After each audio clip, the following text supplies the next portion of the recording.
Mesdames et messieurs, frères et sœurs, chers amis, que Dieu vous bénisse abondamment. Je suis votre bien-aimé monsieur Guy Ambangito de Bahaba Motiga et je vous souhaite la bienvenue à la conférence Une heure pour Dieu, la croyance authentique. Le thème de notre enseignement que nous allons partager ce dimanche matin est tout simplement la demande. Allez avec moi dans les livres de Luc, livre de Marc plutôt, chapitre 9. Marc chapitre 9. Le thème de notre enseignement, la demande. Lorsqu'ils furent arrivés près des disciples, ils virent autour d'eux une grande foule, Jésus-Christ, et des scribes qui discutaient avec eux. Dès que la foule vit Jésus, elle fut surprise et on accourut pour le saluer. Il leur demanda, « Sur quoi discutez-vous avec eux ?» Et un homme de la foule lui répondit, « Maître, j'ai amené auprès de toi mon fils qui est possédé d'un esprit muet. À quelques lieux le saisissent, le jettent par terre. L'enfant écume, grince des dents et devient tout raide. » Un enfant qui était possédé. Son papa est venu auprès des disciples pour trouver la guérison, mais c'était presque le contraire. J'ai prié, j'ai demandé à tes disciples de chasser l'esprit et ils n'ont pas pu. J'ai demandé aux disciples qui se promenaient avec Jésus-Christ de chasser l'esprit qui possédait mon fils et ils n'ont pas pu. Et Jésus-Christ leur répondit, race d'incrédules, des gens qui ont écouté la parole de Dieu suffisamment mais qui refusaient de croire. Il leur dit, jusqu'à quand serai-je avec vous et jusqu'à quand vous supporterai-je? Amenez-les-moi. On les lui amena. Qui? L'enfant. Et aussitôt que l'enfant vit Jésus, l'esprit l'agita avec violence. Il tomba par terre et s'est roulé en écumant. Jésus maintenant demanda au Père, combien de temps y a-t-il que cela lui arrive? Le papa répondit, depuis son enfance. Et souvent l'esprit l'a jeté dans le feu et dans l'eau pour le faire périr. Mais Jésus-Christ, à son tour, il a posé la première des choses, la question, c'est depuis quand ton fils souffre? Et le papa a répondu, depuis son enfance. Nous voyons par là qu'il y avait un temps, il y avait un moment que le papa avait consulté tout le monde, des guérisseurs, des prophètes et tout ce que vous voulez, ces gens, mais personne n'a pu guérir l'enfant. Mais il y avait une étape que tout le monde oubliait avant la guérison. Le thème de notre enseignement, c'est la demande. Quand vous demandez à Dieu, vous devez faire confiance en lui. Et quand vous demandez à Dieu, vous devez croire. La croyance est le titre des propriétés, des choses pour lesquelles on prie, l'évidence qu'elles sont vôtres avant que ça soit en manifestation. La croyance est l'expression de notre croyance, de notre confiance en nous vis-à-vis de Dieu. La croyance est aussi un signe de reconnaissance que Dieu pourvoit à tous nos besoins. La croyance est aussi la reconnaissance que nous avons vers le Créateur, qui est notre Père. De Genèse 1.1 en Apocalypse 22.21. Le thème de notre enseignement est la demande. Quand nous demandons, c'est pour recevoir. Mais les problèmes résident souvent comment demander pour recevoir quoi que ce soit chez Dieu. Je pense qu'on s'est présenté devant nos parents pour demander ne fût-ce qu'un bonbon, on venait calmement, on ne disait pas tout directement, donne-moi les bonbons. Non, on disait toujours, papa, je peux avoir un bonbon. C'est une formule de politesse. C'est la même chose quand nous prions, c'est aussi une formule de politesse pour s'adresser à l'Éternel des armées. Avant de commencer la prière, nous rendons premièrement grâce à Dieu, Dieu Tout-Puissant, Créateur des cieux et de la terre, de la mer et de tout ce qui s'y trouve, le Père de Jésus-Christ, et à la fin, nous disons toujours, au nom de Jésus-Christ, notre seul Seigneur et Sauveur. C'est vraiment une formule qui permet à tout et chacun d'exprimer sa croyance par rapport à la demande. Ce papa, son fils était malade depuis longtemps, mais il ne trouvait pas de guérison. Il est venu même chez les disciples, ce n'était pas exact.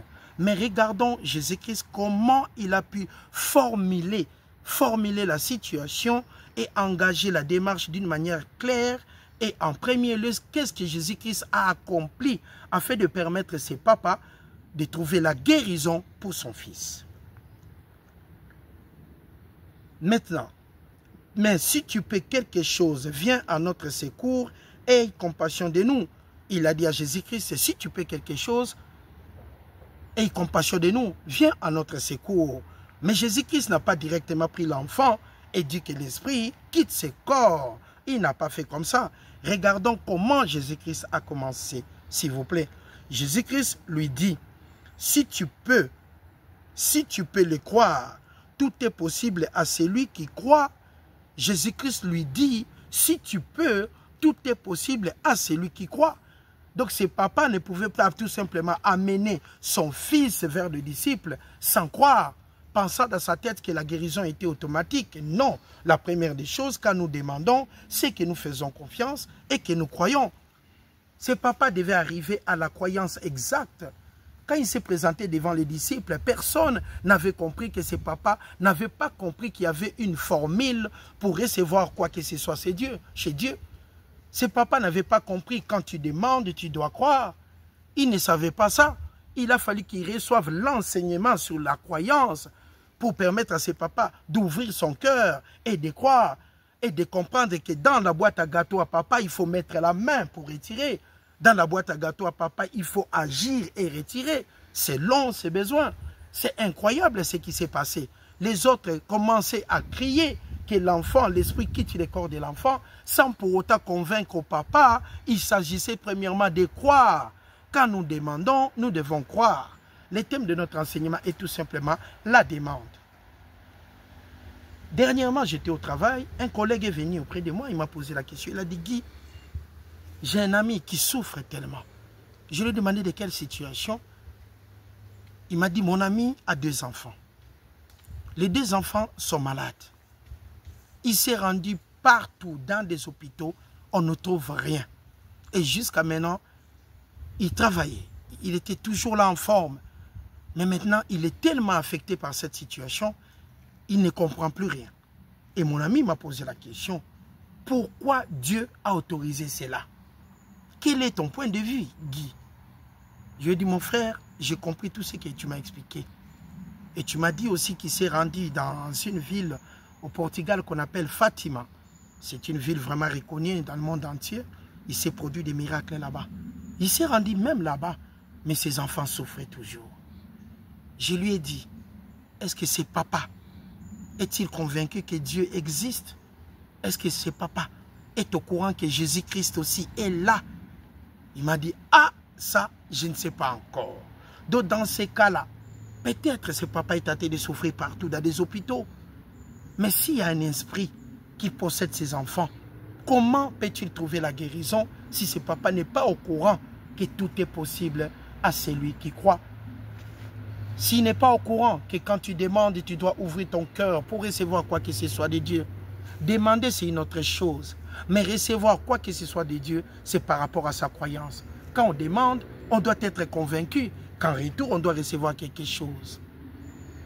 Quand vous étudiez, vous partez tous les jours à l'école, c'est pour avoir un diplôme à la fin de vos études, n'est-ce pas? Et par là, vous commencez à étudier tous les jours à la maison, afin de répondre, quand il y aura des examens, d'être prêt.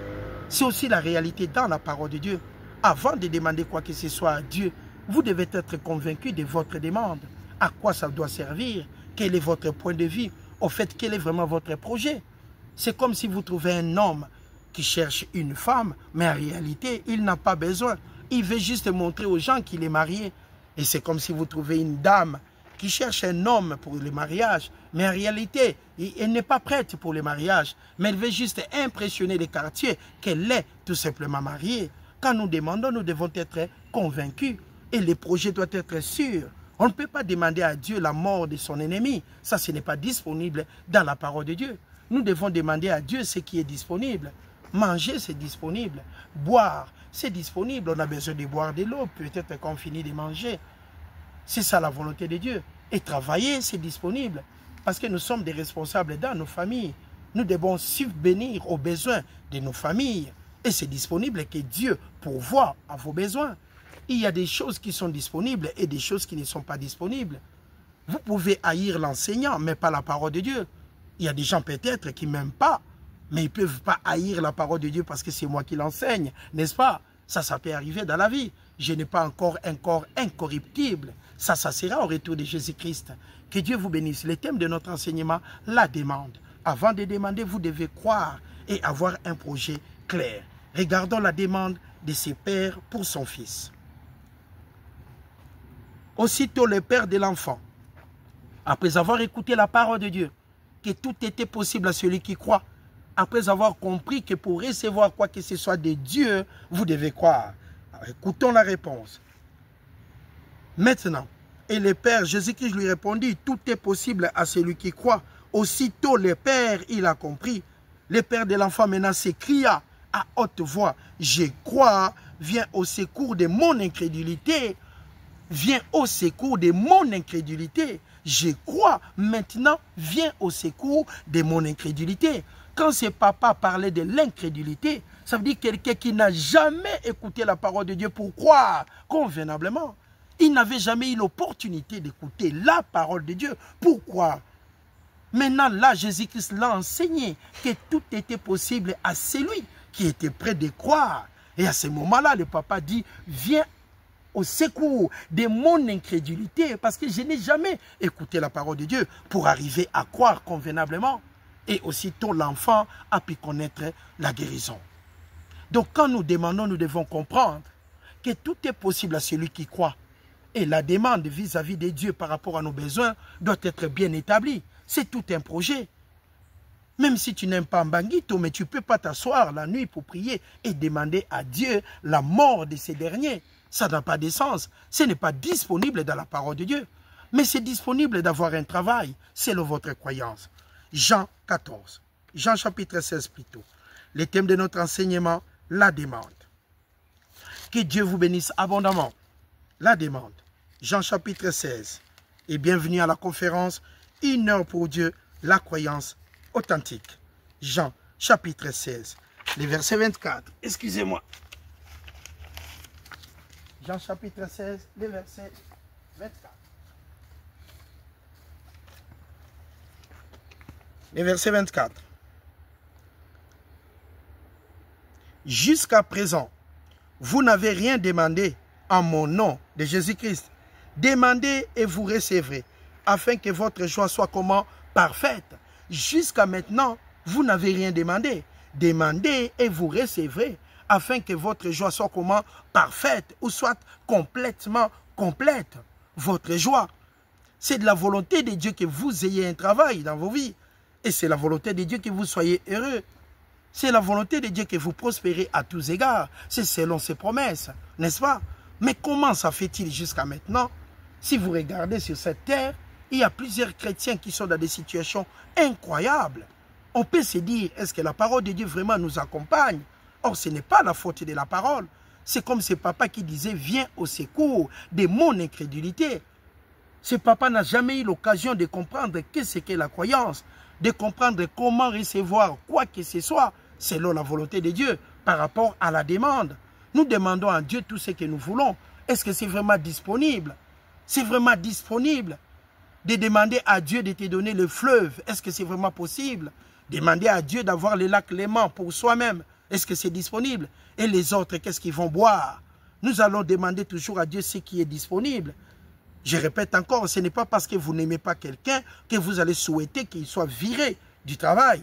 Vous allez souhaiter que du malheur, ça arrive par rapport à la jalousie, ou soit complexe d'infériorité ou de supériorité. La demande, c'est le thème de notre enseignement pour comprendre que tout est possible à celui qui croit.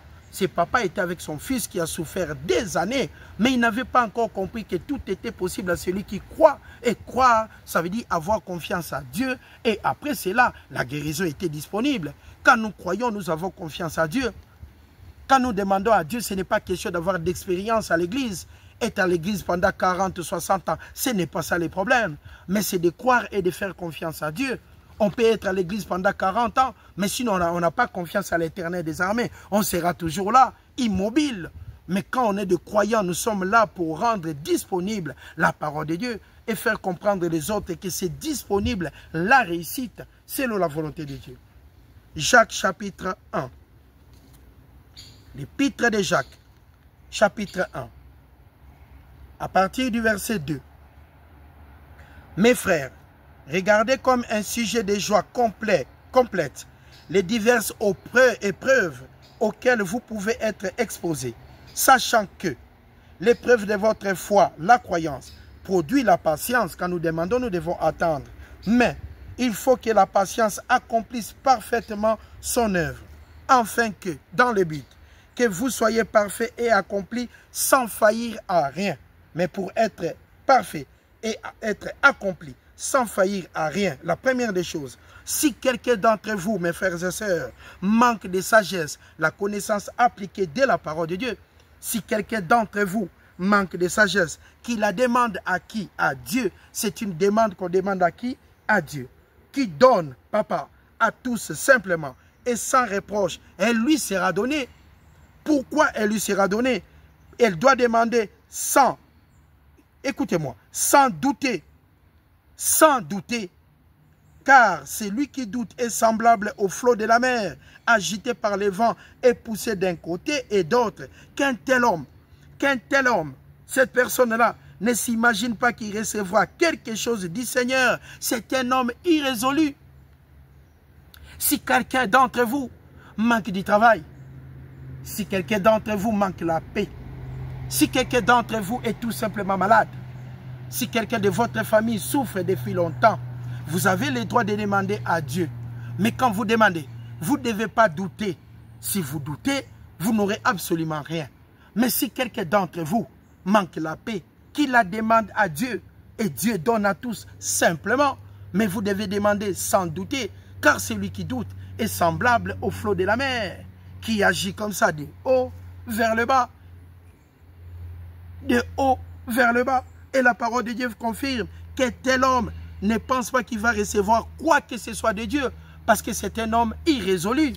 Les matins, il est à gauche, la personne, les soirs à droite. Quand vous demandez à Dieu, répétons encore le verset pour comprendre. Si quelqu'un d'entre vous, bien-aimé, manque de sagesse qu'il la demande à Dieu, qui donne à tous simplement, sans reproche, et lui sera donné. Mais qu'il la demande avec foi, croyance. Qu'il la demande avec foi, croyance, sans douter, car celui qui doute est semblable au flot de la mer. Pourquoi la parole de Dieu nous dit qu'il la demande sans douter? C'est ça ce qui est incroyable. Pourquoi la parole de Dieu dans ces versions dit, si quelqu'un d'entre vous manque de la sagesse, demande à Dieu, elle lui sera accordée. Mais qu'il la demande sans douter. Parce que dans la croyance, nous avons deux parties. Il y a la partie négative et la partie positive. Mais quand nous croyons, quand nous demandons à Dieu, nous devons demander avec assurance. Nous devons demander avec confiance.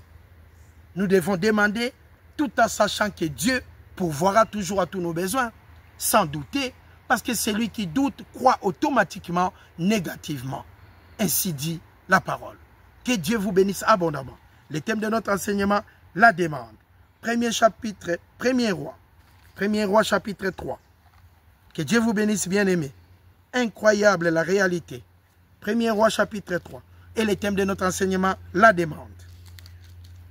Premier roi chapitre 3.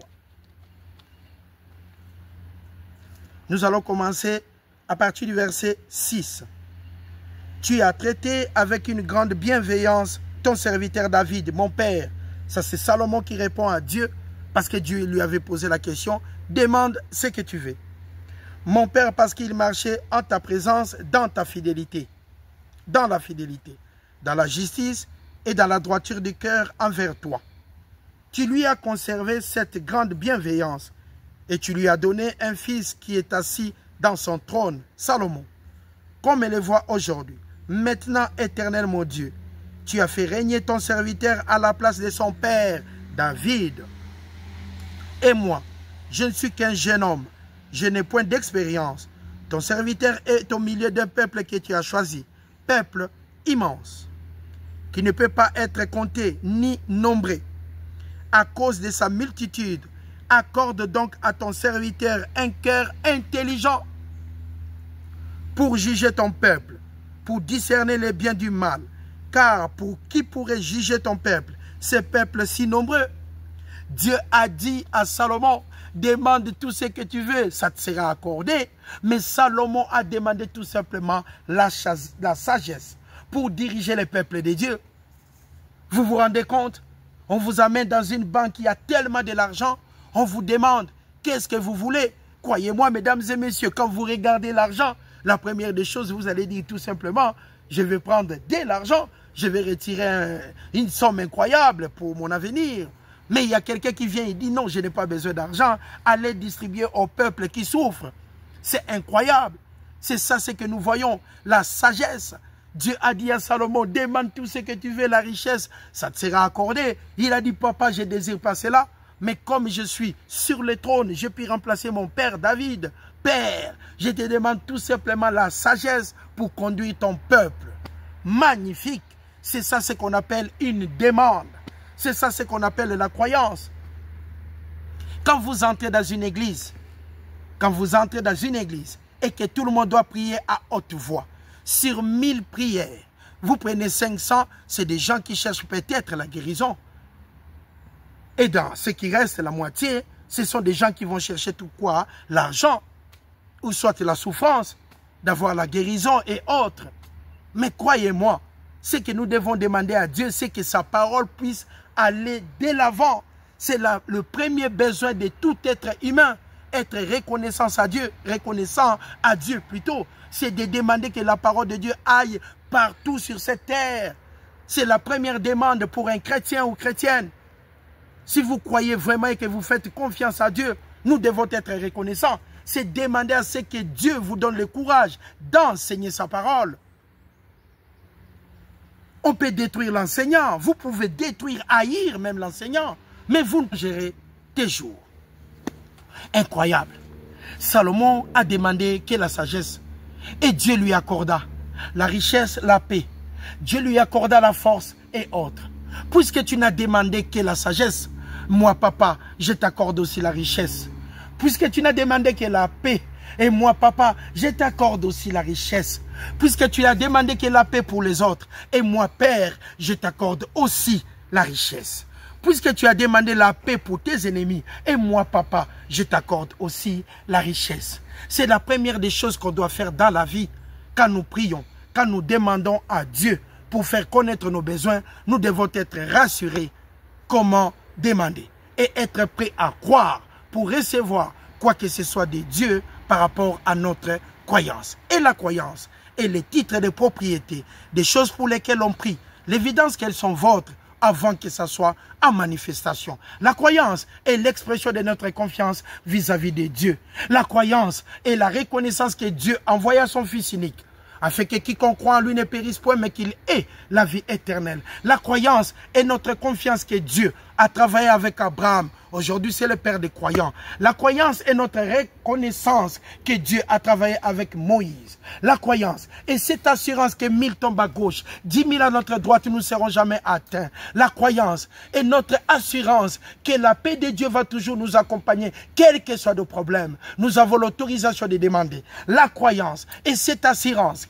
que Dieu peut nous accompagner, quel que soit des moments difficiles. Gloire à Dieu. La croyance, et c'est aussi position. Cette position de croire toujours positivement, parce qu'il n'est point un homme pour mentir, ni un fils de homme pour se repentir. La croyance est cette assurance que Dieu a pu ressusciter Jésus-Christ des morts. Aujourd'hui, il est à sa droite et nous avons le droit de demander. Demandez tout ce que vous voulez à l'Éternel des armées, mais ayez en vous le sentiment que la paix va toujours vous accompagner et soyez toujours reconnaissants. Et la première chose qu'on doit demander à l'Éternel, c'est que sa parole puisse aller toujours de l'avant. La croyance et cette reconnaissance qui nous a créés à son image.